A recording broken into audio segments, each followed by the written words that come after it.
रोशनी बनकर, एक प्रण की तरह से तनकर, वो हिंद देश का वासी जो था प्रथम प्रवासी, सिद्धांत पे चलने वाला,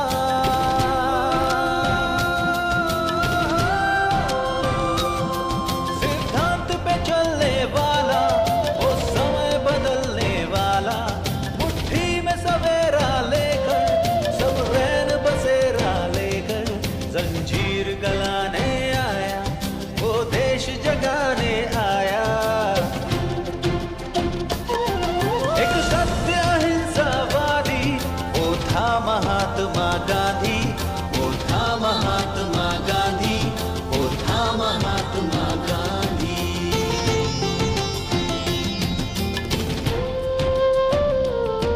वो सिखा गया अनुशासन, दे गया मंत्र सुशासन, उसने स्वदेश को पूजा, हर रूप भेष को पूजा, सब भेदभाव विसरा कर, सब जात पात ठुकरा कर, जीवन में स्वच्छता लाकर, एक वैष्णव जन को गाकर।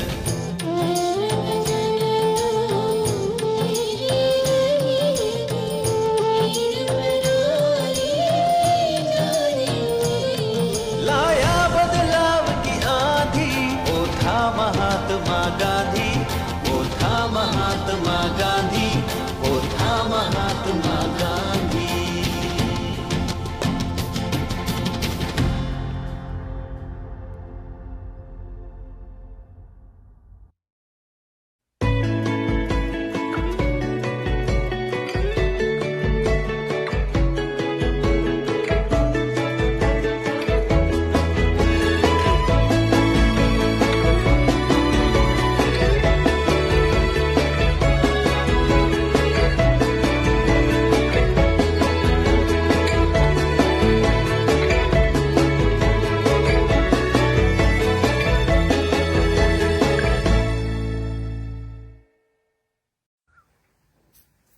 Friends, good morning. My name is Dr. Priyaranjan Trivedi. I am speaking from New Delhi, India. Friends, we are being face to face for the first time in the new year 2022. Today is a great day as well as an auspicious occasion when we are meeting on the occasion of the non-resident Indian, that is Pravaasi Divas, NRI Day. 9th January is a day which is remembered because Mahatma Gandhi, the father of our nation, when he was not Mahatma Gandhi, just Mohandas Karamchand Gandhi, had returned back from South Africa in the year 1915. So friends, that way, when Mahatma Gandhi thought that those who are non-whites, either grey or colored or black, were not given the similar facilities on the lines of one Britishers were enjoying, he thought it is better to go to India and fight for our independence. Mahatma Gandhi was assisted by great leaders. Not only that Mahatma Gandhi brought independence, but many, Subhash Chandra Bose, Nehru ji, Sardar Patel, and thousands of freedom fighters who sacrificed their life, like Bhagat Singh and his colleagues, Chandrasekhar Azad. Many persons did a lot in bringing independence. But we remember 9th January 1915, and in whose memory we are observing the Pravaasi Divas every year. The celebrations are there every alternate year. Last year it was there. It is going to be there next time also, but under virtual mode. It is held every year, and today also, everywhere in the world, NRI Day is being observed. All the embassies and high commissions of India are organizing, and since morning I am seeing all are busy in discussions regarding a master paradigm for having a new India, prosperous India, with the help of NRIs. So NRIs have a great role to play. Before I discuss about NRIs and their contribution and the possibilities and challenges, I would like to also announce that from today onwards, we are announcing a new channel by the name and style of the Indian channel. This is a new channel. Why? Because this new channel will be dedicated only for discussing projects and schemes for a vibrant India, for a non-reliant India, and how NRIs and those who are in India can jointly work together with a view to throwing themselves into a new environment with full of zeal and enthusiasm, so that the world citizenry could count on our support, the products of India, technology of India, and the resources of India. So everywhere in the world, everybody will remember India. That is the approach. This channel is officially being launched on 14th January, the Makar Sankranti, which is on 14th January, and this is the only festival which is celebrated all over the world in general and all the states in India in particular. So we'll discuss the importance of Makar Sankranti that day, but today we are concentrating on this NRI Day, Pravaasi Divas. Friends, you are aware that there are at least 1800 million persons of Indian origin who are in other countries, different countries. There are 1 crore 80 lakhs people who are settled outside, either for business, for studies, for jobs, for research and development, for entrepreneurship. There are many, many types of activities which are being undertaken by Indians abroad. Indians have been settling in African countries for the last, say, about 300-400 years. Before that also, there was a trade between India and other countries. But most of the NRIs are in USA, in UK, in Canada, in Australia, in New Zealand, as also in the different Caribbean countries and the island countries where Britishers had exported Indian manpower, especially from Bihar as well as from eastern Uttar Pradesh, who were called that time Girmitiya Mazdoor. It was nothing but Girmitiya. Why Girmitiya? The fact remains that that time, at the behest of the Indian leaders and also because of the good sense prevailed among the British rule in India, they thought there should be welfare of the workers. Too many workers were to be sent in countries like Mauritius, in Fiji, Trinidad Tobago, British Guyana, Dutch Guyana, as also in other countries like Seychelles and Reunion, which is part of France. So that time the government decided that there will be an agreement between the employer and the probable employee and the labor. So those laborers were to sign an agreement, although laborers were not well read, but they used to put their thumb impression and sign it. But the workers could not pronounce the word agreement. So they said Girmit. Agreement means Girmitiya Mazdoor. So that is how it is known, Girmitiya Mazdoor. They were in many, many numbers, and I think a total of about, say, 15 to 20 lakhs people went to these countries, and now most of these countries have the governments ruled by those Indians. It's a great news. Besides that, you will be pleased to know that more than 170 countries out of the 197 countries of member of UN, NRIs are there. Indians are there, settling and shining, either in the role of an entrepreneur or a researcher or a professor or a teacher, or for that matter, the CEO or engineer or doctor or lawyer or chartered accountant, financial analyst, musicians, actors in different countries. So they have a big role to play. If they want, they can change the destiny of India. It is in this context that time in the year 2003, when Honorable Sri Atal Bihari Vajpayee was the Prime Minister, I remember myself and our dear friend, a lawyer, and then the Member of Parliament from BJP, Sri Lakshmimal Singhvi, persuaded the then central government to announce this day and to invite all the NRIs who were interested in Kabhi. It was a great function. I was pleased to be appointed as a rapporteur, so I remember everything, whatever happened. And since that time, a new master plan was designed, and accordingly, from that time, it should be decided that the cards will be given to NRIs, PIO card or other cards, where after possessing that card, it is proved that they are Indians and they can come and go anytime, no visa requirement.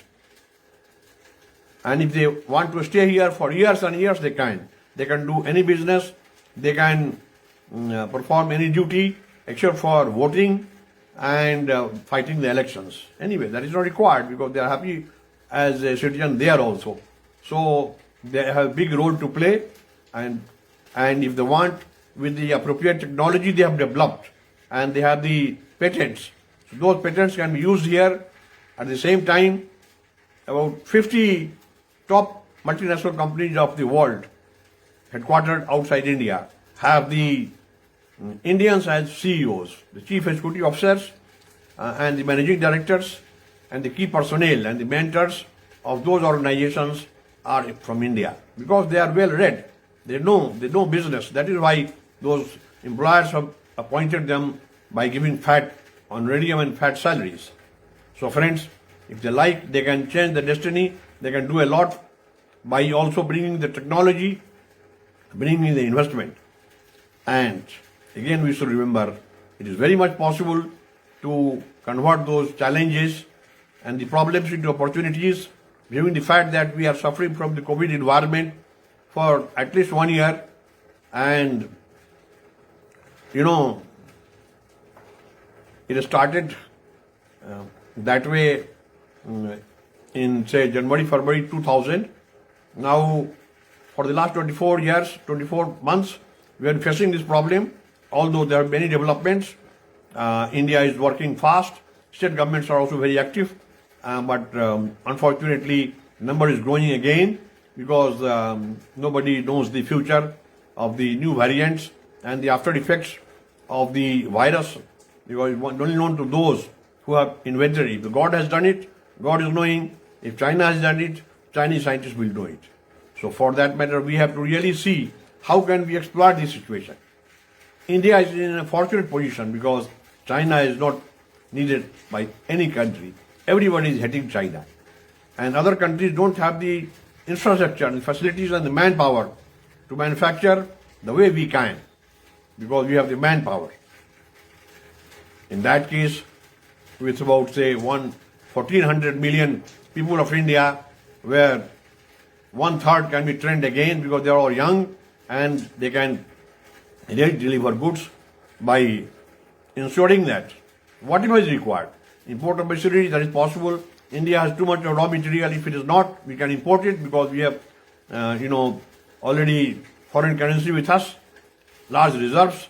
In the meantime, if you want to see that the skill development training has to be given a new angle, a neological or a neo-critic approach, so that the problem of skill development goes away. We are seeing that for the last, say, about 10 to 12 years, we have this skilling development activities.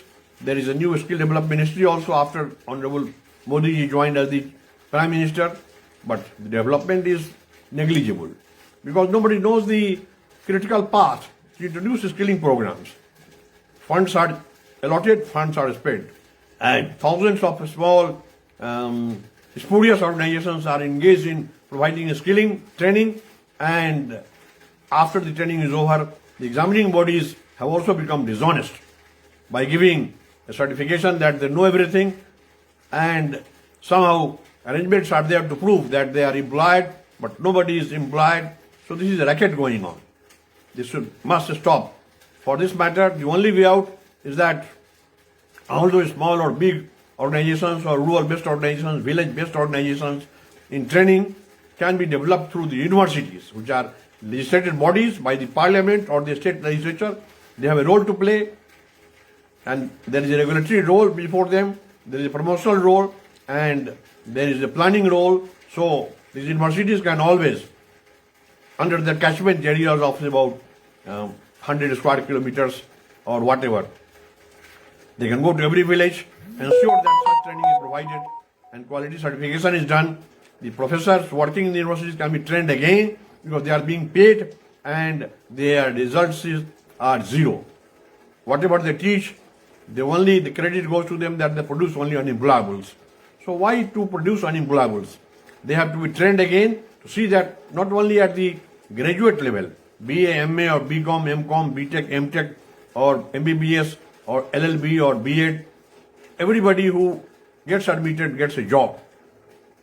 In the meantime, all those young minds who are trained under the skilling program, they get a certificate which is valid.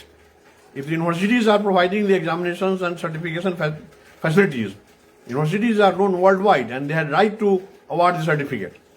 Only getting a recognition from NSDC and printing certificates is a joke. It is like a toilet paper.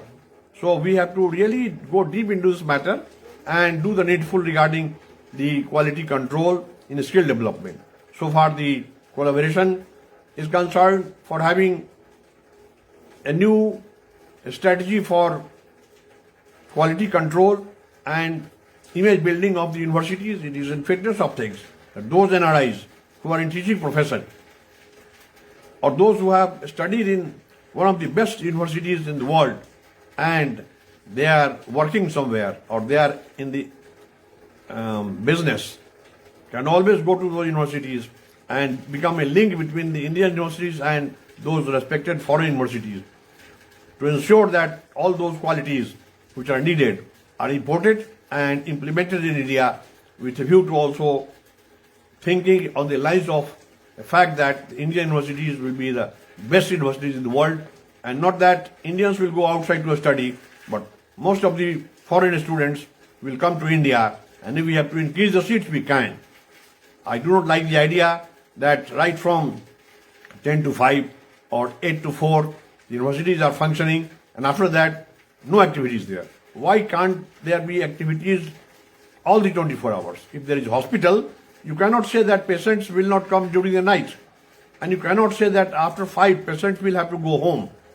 In that case, if there is a need, we can have retired professors as adjunct professors or distinguished professors because their knowledge is better than the knowledge of the present PhD holders who are coming out during the last 10, 15, 20 years. So friends, that way it is quite possible that the number of seats can be increased. We can have foreign students if we are bent upon having Indian students between 8 to 4.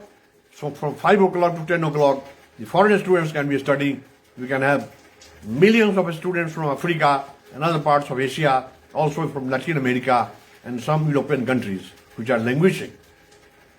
So we can make big business out of it, and in that case, the universities will not be leaning on the shoulder of UGC or the Ministry of Education or any state government financial resources.